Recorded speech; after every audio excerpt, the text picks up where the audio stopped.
So in this video, I want to talk about how Shiro's representation with the LGBTQ community is just fine and that the fandom kind of needs to calm down about it.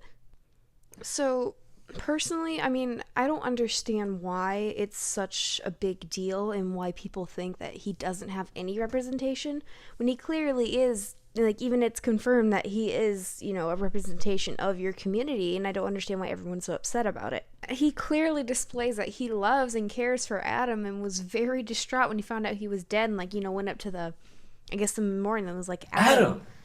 And then I saw a comment, which is now deleted, because I think I had said something on an Instagram post or someone was like, oh, there's no representation in Shiro, blah, blah, blah. I'm like, well, what do you mean? It's confirmed that he's, gay. And then someone replied to me saying, well, yeah, but he didn't act gay.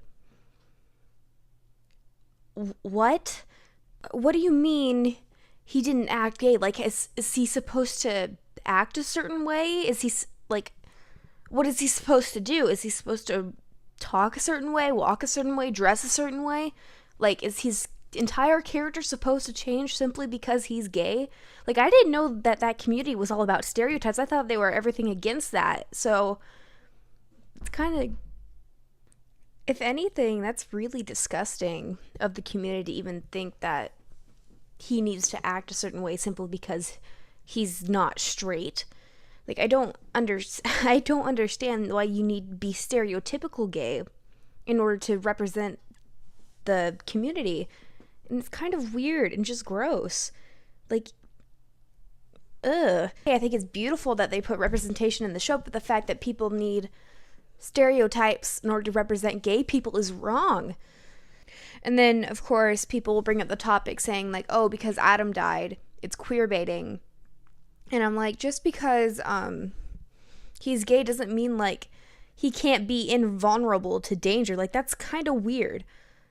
Don't you think, just because he's gay, he has to be invincible to everything around him? That's really, really weird. And honestly, I didn't even know queerbaiting was a word until the Voltron fandom started acting up about this. I'm pretty sure it was just a word that came up that they made because they were so mad about Adam and Shiro. And then, of course, talking about Clance, everyone says that's queerbaiting because that ship didn't happen. It probably won't happen. I'm not even going to get into Clance because Clance just makes me mad talking about it, so we're going to skip over that.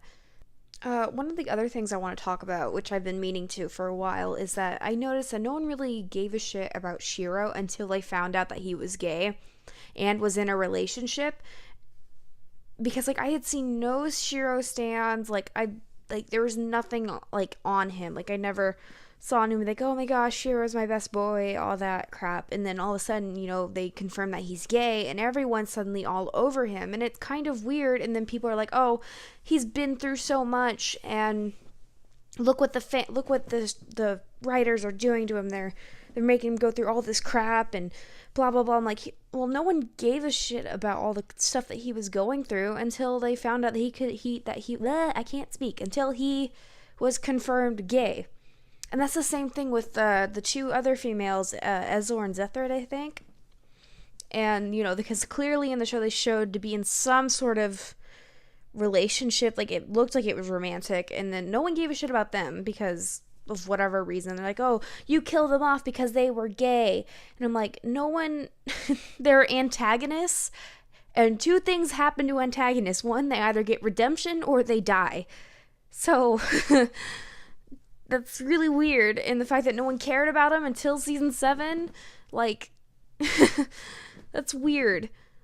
Your sexuality does not define you as a person. It is not a personality, and people need to start understanding that. And I don't know, it's stressful to even think about and wrap your brains around that people seem to think that sexuality equals personality, and it's not. That does not define you as a person. You are you, regardless of your sexuality.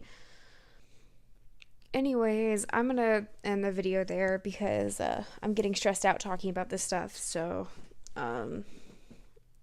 hope you liked it? Question mark.